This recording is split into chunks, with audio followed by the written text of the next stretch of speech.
வணக்கம். திருக்குறளை படிக்கிற போதெல்லாம் நம்முடைய அறிவுக்கு ஏற்ப ஏற்ப ஏற்ப அதனுடைய விளக்கங்கள் அப்படியே விரிவடைந்துக்கிட்டே போகுது. அதாவது 2ஆம் வகுப்பு படிக்கிற போதும் நான் திருக்குறள் படிச்சிருக்கிறேன், 10ஆம் வகுப்பு படிக்கிறப்பவும் படிச்சிருக்கிறேன், எம்ஏ படிக்கிறப்பவும் படிச்சிருக்கிறேன், ஆசிரியரான பிறகும் படிச்சிருக்கிறேன்.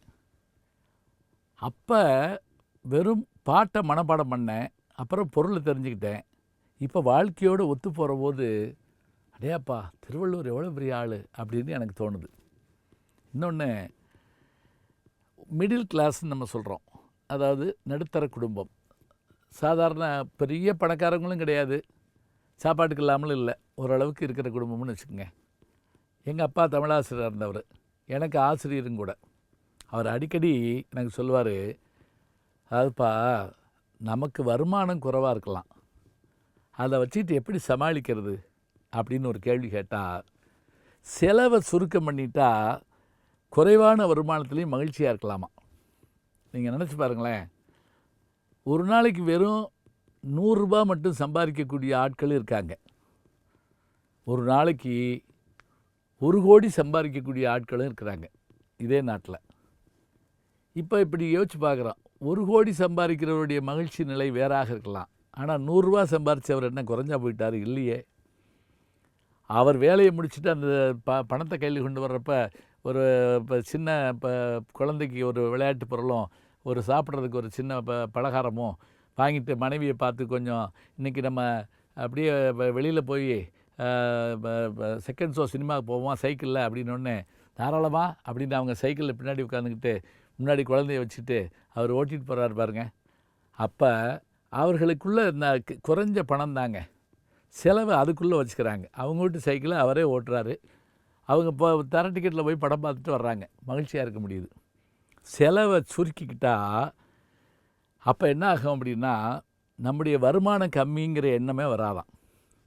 இதே எனக்கு எங்கள் அப்பா சொல்லி கொடுத்துருக்காரு. எப்படி அப்படின்னா, திருக்குறள் மூலமாக சொல்கிறார், வரும் வழி குறைவாக இருந்தாலும் செல்லும் வழி அதனினும் சுருங்கி இருந்தால் நாம் மிகச்சிறப்பாக இருக்கலாம்.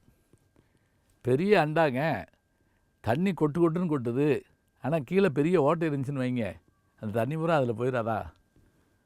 அதுக்கு தான் திருவள்ளுவர் சொல்லித்தரார், ஆகாறு அளவு இட்டிதாயினும் கேடில்லை, போகாறு அகலா கடை. அதாவது ஆறுன்னா வழிங்க, ஆகாறு வரும் வழி அளவு சிறிதாக இருந்தாலும் போகாறு அகலா கடை. உன்னுடைய செலவுகள் அதே அளவுக்கு அதிகமாக இல்லாமல் இருக்குமே ஆனால் உன்னால் சமாளித்து விட முடியும். நம்மகிட்ட தாங்க இருக்குது நம்முடைய அதை ஜெயிச்சு காட்டுறதுங்கிற விஷயம். விடாமல் மழை பெஞ்சால் அந்த மழை தண்ணியை பிடிச்சி வச்சுருப்பாங்க, நீங்கள் நகரத்தார் வீடுகளில் பார்க்கலாம், அந்த தண்ணியை பிடிச்சி வச்சுருப்பாங்க. மழை கொட்டு கொட்டுன்னு கொட்டுது, அம்மா சொல்கிறாங்க அண்டாவை தூக்கி வை அப்படிங்கிறாங்க இரவு. உடனே குழந்தை போய் அண்டாவை தூக்கி வைக்கிது, விடிய விடிய மழை பெய்யுது, விடிய கிளம்பி போய் பார்த்தா அண்டாவில் ஒரு சொட்டு தண்ணி இல்லை. ஏன்? அண்டாவில் என்ன ஓட்டை இருந்துச்சா?